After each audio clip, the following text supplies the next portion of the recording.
China and the United States may be plunged into another round of trade sanction threats after high-level talks between trade representatives failed to secure any breakthroughs, and it will be up to negotiations between the two nations' top leaders to resolve the deep rifts.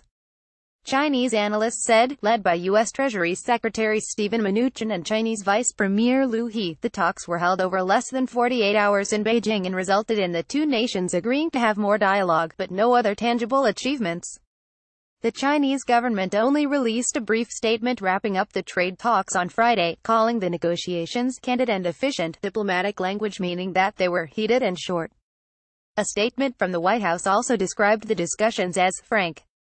U.S. and China still divided as trade talks fail to make breakthrough. The White House characterized its negotiating position as generous because of U.S. President Donald Trump's respect for Chinese President Xi Jinping, and called for immediate attention to the trade imbalances, saying that Trump would resolve the issue one way or the other. Documents prepared by the two governments ahead of the talks, reviewed by the South China Morning Post, reflected the deep divisions between the nations.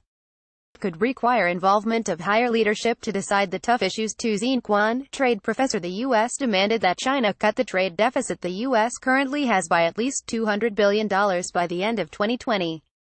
In addition, the U.S. demanded that China halt state subsidies for industries under its Made in China 2025 plan.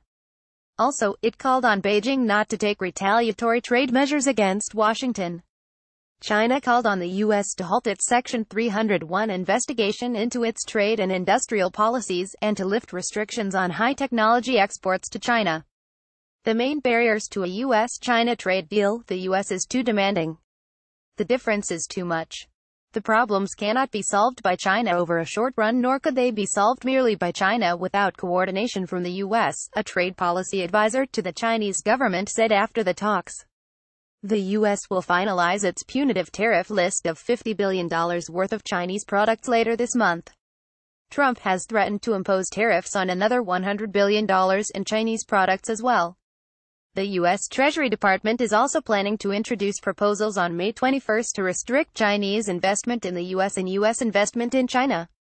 Separate measures are in the legislative pipeline in Congress. Trump says U.S. plays nice in Chinese trade talks due to respect for Xi. We may see a new round of tit-for-tat sanction threats unless both countries tacitly agreed to refrain from escalation, the advisor, who spoke on condition of anonymity, said. Chinese diplomatic and trade experts said the two nations would continue their dialogue, and that Xi and Trump might discuss trade issues when attending other international events. At least the window for dialogue is open, the advisor said. There are chances in multilateral events this year, such as G20 and APEC, that they could meet to settle the issues. Tu Xianquan, a trade professor at the University of International Business and Economics in Beijing, said the purpose of the talks was for both nations to state their respective positions clearly. He said both countries needed time to consider each other's demands, one by one. Discussions are needed in both countries to solve the problems, from easy to difficult ones. It could require involvement of higher leadership to decide the tough issues. Tu said, while China has shown a willingness to expand its imports of American goods and to lower restrictions on foreign investment in China, it wouldn't accept a U.S. demand to massively reduce the trade deficit, nor would it agree to halt subsidies to certain industries when the U.S. refused to lift export restrictions on its high-tech sector or recognize China as a market economy. Tu said. Liu Shang, an expert on U.S. issues with the Chinese Academy of Social Sciences, called the U.S. requests unreasonable, and said the U.S. had yet to demonstrate its true intentions. We may continue to face confusion for 1 to 2 months till the U.S. shows its bottom line, Liu said. He said it would be up to Xi and Trump to tackle the tough issues. There should be a chance for both leaders to have frank talks, he said.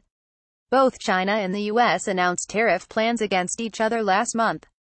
In a separate move that has sparked resentment in Beijing, the U.S. has prohibited American firms from selling parts and software to China's telecommunications giant ZTE for 7 years, a significant disruption to ZTE's supply chain. Ruan Zhongs, vice director of the China Institute of International Studies, a think tank under the Ministry of Foreign Affairs, said that, before the wrap-up of the talks, the bilateral confrontation had gone beyond merely trade issues. The U.S. ban on ZTE is a wake-up call for China. China should be more focused on developing core technology, otherwise we would further lose our voice in technology. We have the talent and have resources to do it, he said. He said China would stick to its gradual approach in opening markets, since premature or excessive openings would only bring risks to China's economy and hurt the global market.